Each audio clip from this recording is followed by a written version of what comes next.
Bueno, les decía, se produce un reflujo muy importante de los gobiernos populares en favor de gobiernos de derecha, que en Brasil, por ejemplo, reforman la Constitución eliminando todos los derechos laborales en una reforma laboral muy profunda. Eh, Son procesos de valorización financiera, es decir,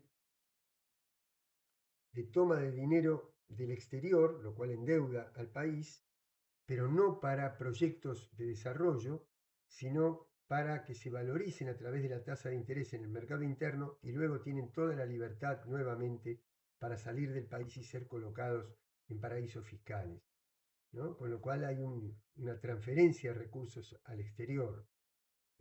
Se quitan derechos, se, se, se desincentivan las políticas industriales, se reprimariza la economía, con lo cual se perjudica muchísimo a los puestos de trabajo y fundamentalmente en el caso de la Argentina el endeudamiento. Un endeudamiento que no fue un centavo a los a ninguna obra de beneficio público, a un hospital, a una escuela, a una ruta, al mejoramiento de la infraestructura, en absoluto, todo para esa valorización financiera. Entonces, en algunos casos los pueblos se cansaron de eso y hubo protestas muy grandes. Bueno, en Argentina volvió el peronismo al poder en 2019, pero en Chile, en Ecuador, en 2019 también hay protestas populares muy, pero muy grandes. En Chile más de carácter urbano, eh, sostenida, fortalecida mucho por la movilización juvenil. eh, Tal es así que después deriva en un presidente muy joven, de 30 y pico de años, como Gabriel Boric. eh, y, este, y también en Ecuador con un componente indígena mucho más grande por la composición de su población. Eh, entonces ahí daba la impresión de que podían volver gobiernos populares. No sucedió eso en la elección en Ecuador en el año 2020 y no sucedió, y sí sucedió en Chile de manera relativa. Hay una elección interna de las fuerzas revolucionarias, de las fuerzas que habían surgido de esa protesta popular. eh, y hay un proceso de reforma constitucional también, pero que finalmente no es aprobada. La reforma constitucional era un pedido de, de muchísimo tiempo antes, muy pedida, muy reclamada por la sociedad, salir de la constitución vetusta de la época de la dictadura de Pinochet, pero resulta que después se frustra ese proceso y hay un plebiscito que rechaza la reforma constitucional, tal es así que no pudo haber una nueva constitución. Pero asume el gobierno de Gabriel Boric, pero lo hace con una tibieza, con una moderación y con una pleitesía a la alianza histórica que Chile había tenido con los Estados Unidos, que no logra satisfacer ninguna de las promesas electorales, de los compromisos electorales. Termina su mandato con muy poco apoyo popular y gana el candidato de ultraderecha, eh, Katz. Eh, y con ideas muy parecidas a las de Milei, con menos excentricidad en su personalidad, pero también con un vínculo muy directo con el gobierno de Donald Trump. En Bolivia, en 2019,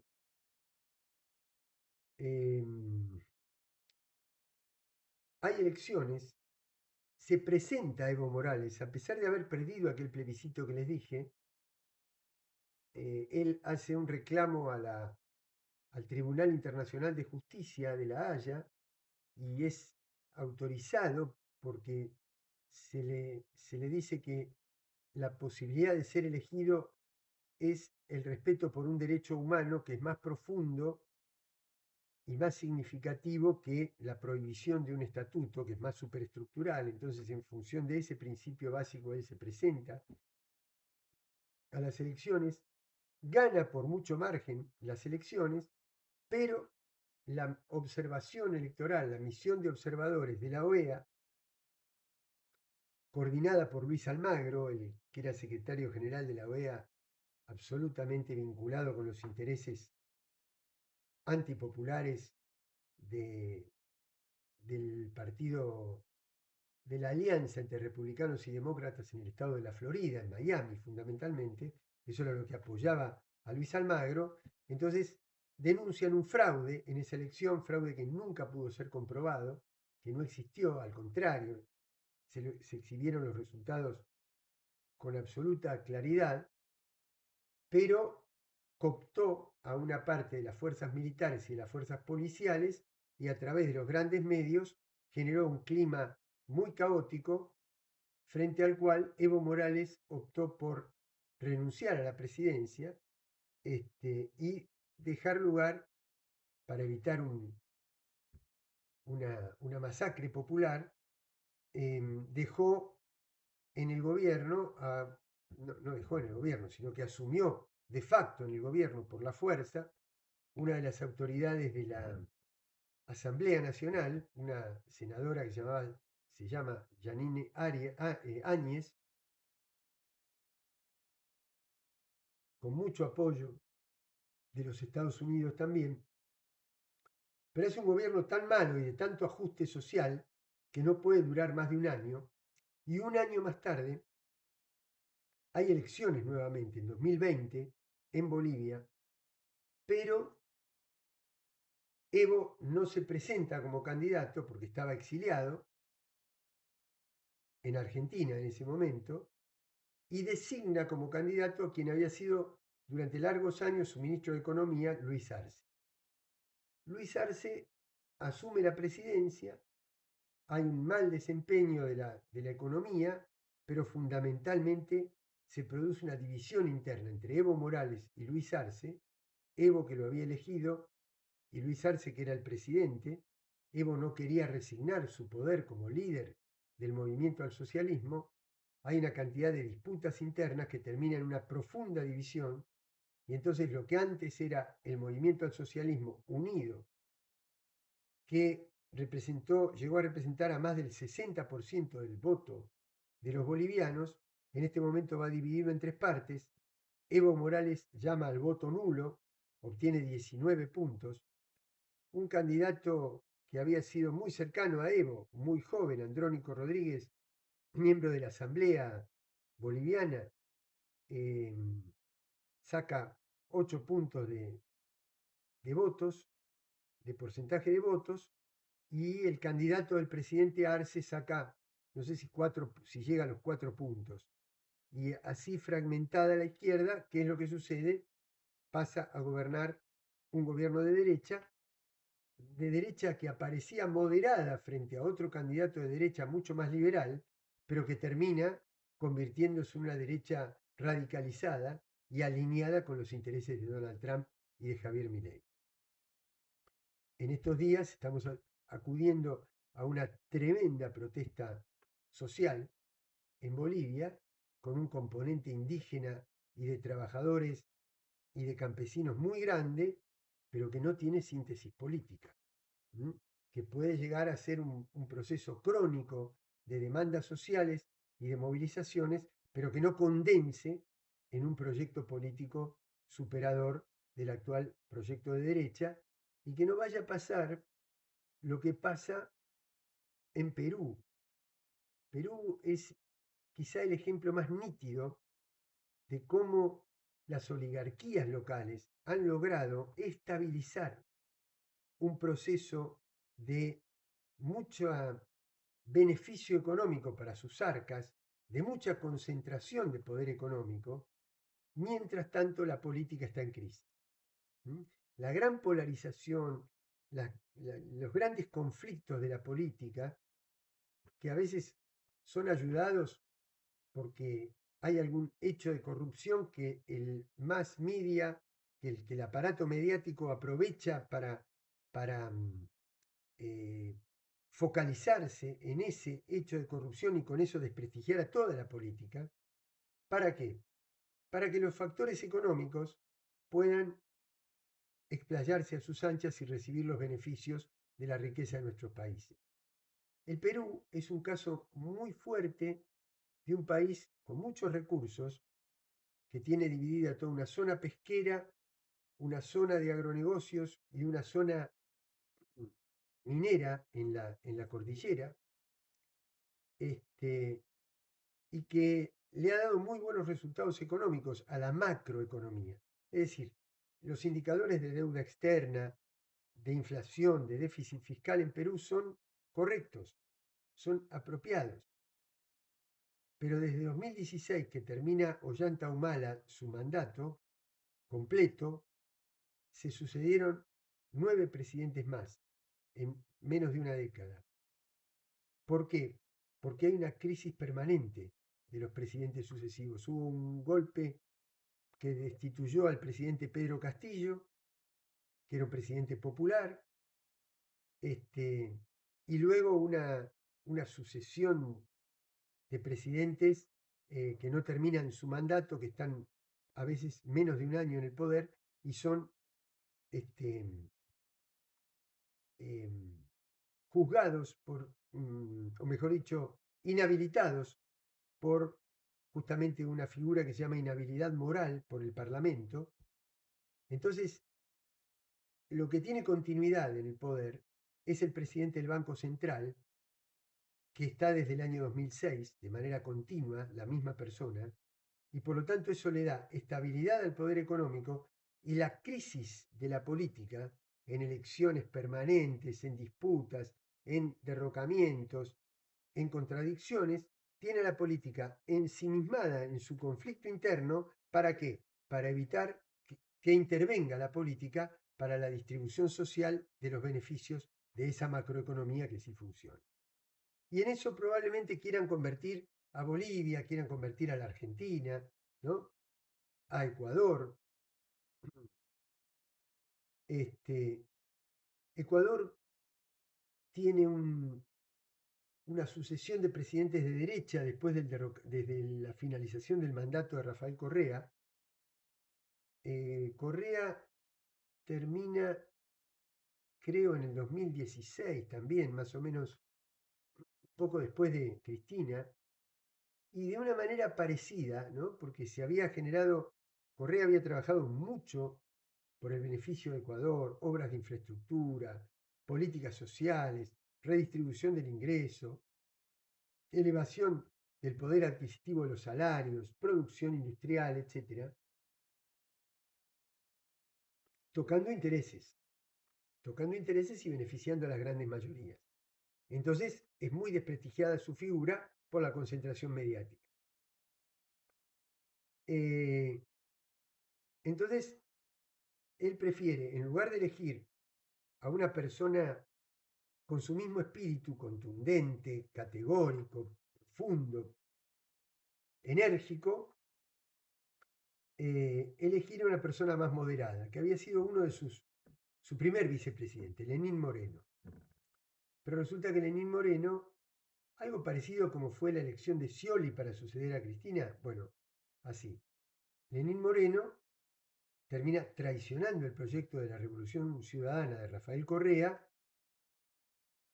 y gira a Ecuador hacia la derecha. Tal es así que persigue a Rafael Correa, persigue al otro vicepresidente, a Jorge Glass, lo detienen, luego él se refugia en la Embajada de México y van y violan la inviolabilidad, valga la redundancia, la inmunidad, mejor dicho, de las sedes diplomáticas, lo atrapan nuevamente y lo tienen prisionero aquí. Correa está viviendo en Bélgica porque no puede regresar a Ecuador porque sería sometido a la cárcel por una causa donde dice el fallo que él no cometió actos de corrupción, pero influyó sobre la psicología de sus subordinados para que fueran corruptos. Una cosa insólita, increíble. Pero bueno, esa es la América Latina que tenemos dominada por estos factores de poder que son mucho más importantes que el voto popular. Entonces, está muy desprestigiada la figura de Correa, a pesar de ser el líder con más cantidad de votos propios. Es algo así como Cristina, ¿no? Es decir, una gran representación dentro de su movimiento, pero un gran rechazo fuera. Entonces, al no lograr ganar en primera vuelta, no consigue después obtener la mayoría suficiente para ganar en segunda vuelta. Es decir, se suma todo el rechazo y es más poderoso que la fuerza propia de estos movimientos populares. Ya les hablé de Lula, pero Lula en Brasil recupera el poder. Cuando lo sacan de la cárcel, él después le gana a Bolsonaro. Pero para ganarle a Bolsonaro tiene que hacer una alianza con sectores de derecha, algunos de los cuales habían sido los mismos que colaboraron desde el Senado de Brasil a destituir a Dilma Rousseff, como el caso del vicepresidente Gerardo Alckmin, que había sido gobernador del estado de San Pablo, y es un hombre de derecha, y entonces eso le hace costar mucho a Lula sacar leyes muy progresistas, no obstante lo cual, él está primero llevando adelante un gran liderazgo internacional por la presencia de Brasil en los BRICS. Brasil, Rusia, India, China, Sudáfrica, que ahora han incorporado una cantidad de países más, como Etiopía, Egipto, Emiratos Árabes, Arabia Saudita, Irán, bueno, que representan una gran parte del PBI del mundo, que generan otro tipo de alianzas muy apoyados en,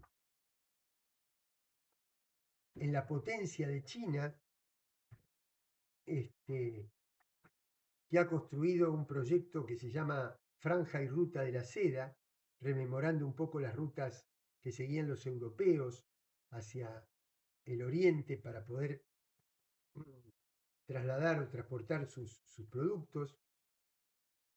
Un proyecto de rutas polimodales, de corredores, de obras de infraestructura, puertos, construcción de embarcaciones, bueno, una cantidad de cosas que lo integran a los BRICS. Brasil es parte de eso. Dilma Rousseff es la presidenta del Banco de Desarrollo de los BRICS y por eso Brasil tiene una presencia internacional muy importante, además de que Brasil, al ser el país más grande de América del Sur, un país que solo no limita con Ecuador y con Chile, pero sí con todos los demás países, pero que además es un país del Atlántico Sur y del Atlántico Norte. Y además, la panza de América está muy cerca del continente africano. Por lo tanto, tiene una cosmovisión del mundo y una ubicación geopolítica que lo convierte en un país con una capacidad expansiva, además de su superficie y su población, que es 4 veces la población argentina, ¿no? Bueno, pero ahora en octubre va a tener elecciones Brasil en una primera vuelta y Lula está muy parejo, quizá en estos días está un poquito mejor, pero va oscilando esa encuesta, con Flavio Bolsonaro, el hijo de Bolsonaro,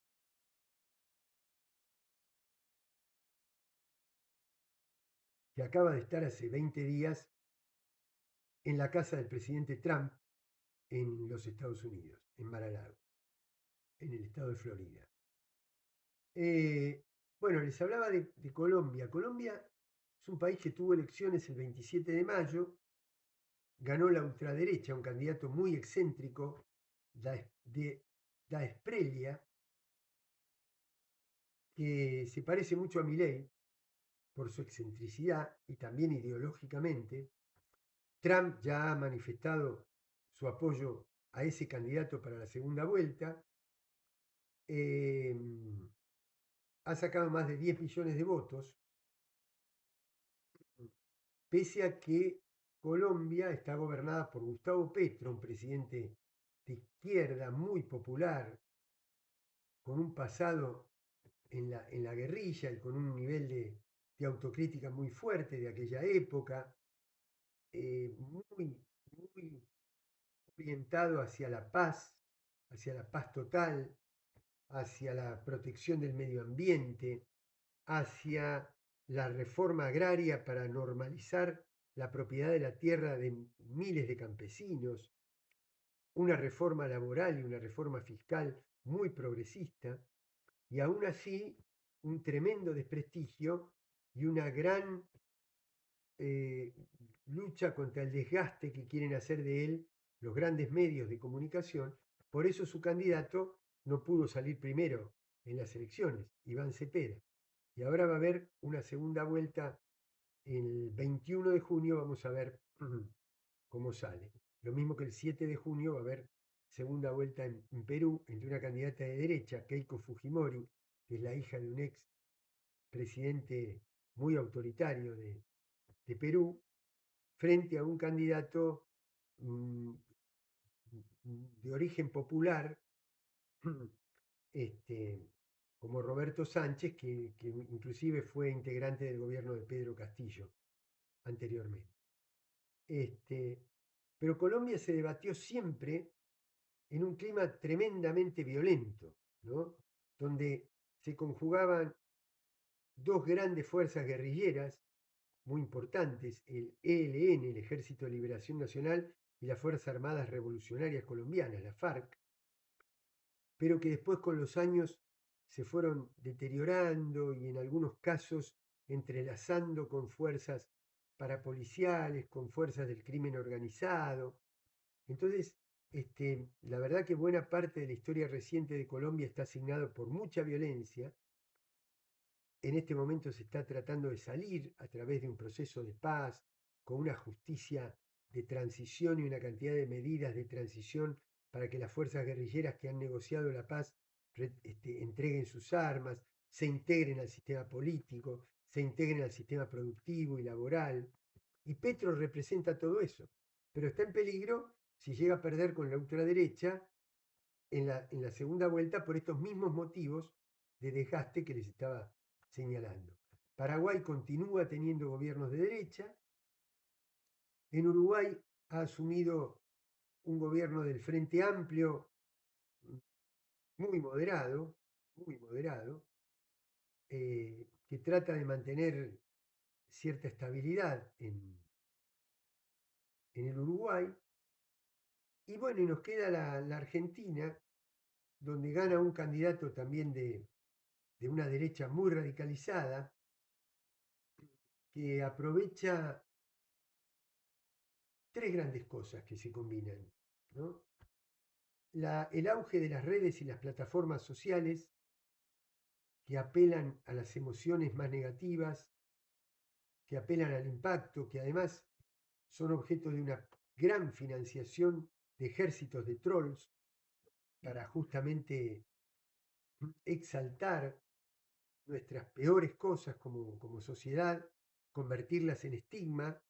¿Para qué? Para que aparezca una persona fabricada desde fuera de la política para decir, yo no pertenezco al negocio de la política, vengo a salvar al pueblo de los negocios de la política con un significante muy expresivo, con mucho simbolismo, pero tremendamente negativo como es una motosierra, ¿no?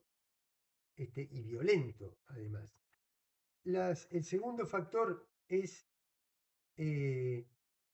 lo defraudado que se sintió el pueblo argentino y lo angustiado que se sintió el pueblo argentino después de el gobierno de Alberto Fernández, que no cumplió sus promesas de mejorar la vida de la población, que no pudo resolver el problema de la deuda, que vació de divisas el Banco Central y generó una gran inflación, lo vació de divisas por falta de control, por falta de coraje para enfrentar a los sectores especulativos y financieros.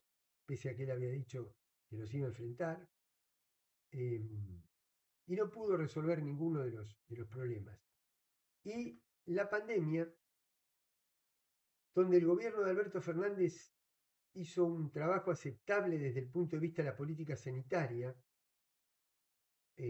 las Fuerzas Armadas cumplieron un rol muy importante en la construcción de hospitales de campaña, de centros de emergencia, de traslado de insumos, etc.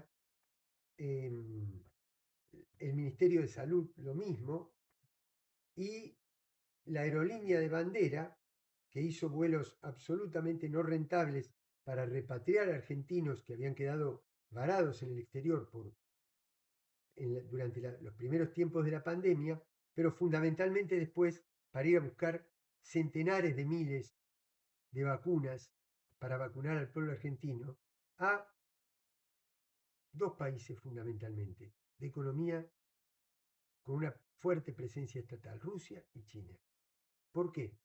Porque las vacunas fabricadas por los laboratorios privados, a pesar de que Naciones Unidas, la Organización Mundial de la Salud, el G20, la OEA, el Parlamento Europeo, la Organización Panamericana de la Salud, la Organización Mundial del Comercio, declaró a las vacunas en plena pandemia bienes sociales de propiedad universal, es decir, no sometidos a la demanda y la oferta del mercado, es decir, no sometidos al poder adquisitivo de un país, sino a la necesidad social de cada uno de los países.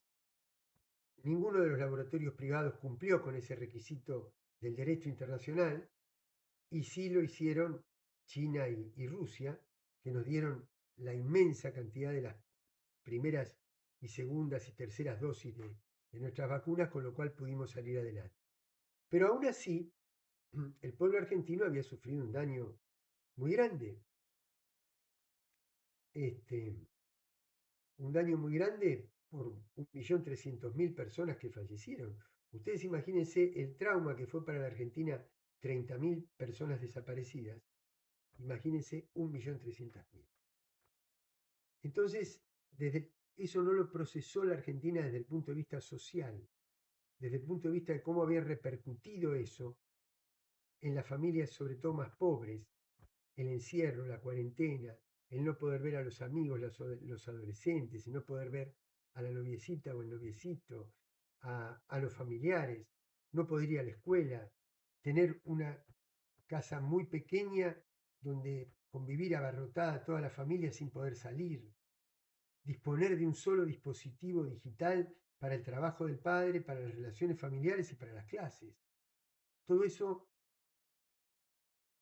generó mucho malestar, angustió mucho al pueblo argentino, y sumado con los otros factores, eso fue muy capitalizado por Milei, que tiene una personalidad distorsionada, con distorsiones, sin ninguna duda. Pero ¿qué pasó? Que una sociedad rota se identificó más con una personalidad rota que le estaba diciendo yo soy como ustedes, y, y viniendo del caos económico y financiero que veníamos del gobierno anterior, y entonces logró capitalizar en un pueblo agobiado, aturdido, que echó mano a lo que le pareció diferente, ¿no? Y hoy todos estos gobiernos de derecha, en Paraguay, en Bolivia, en Chile, en Perú, en Ecuador, no en Brasil, no todavía en Colombia, también en México un gobierno extraordinariamente progresista que pareciera ser un pequeño oasis en todo este panorama. ¿Qué es lo que sucede? América Latina, que debería ser uno de los grandes polos de poder en un mundo donde están empezando a coexistir distintos poderes más equilibrados que en la etapa de la globalización, donde una sola potencia lideraba el mundo en todos los principales aspectos, no puede serlo porque no hay políticas de integración y porque hay políticas de subordinación y de entrega de soberanía de nuestros recursos naturales, de nuestras empresas, de nuestras Islas Malvinas, de nuestra soberanía territorial en el Atlántico Sur, saqueo de nuestras materias primas, saqueo de nuestros minerales con empresas que lucran con ellos, pero que no pagan los impuestos que corresponde.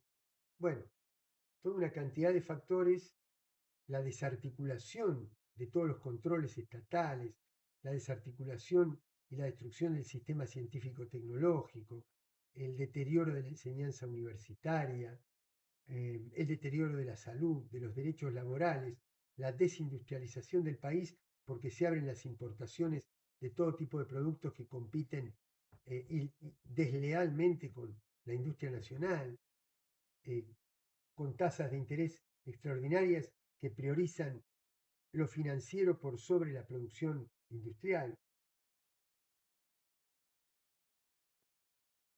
Y todas estas políticas alineadas con la política de Trump.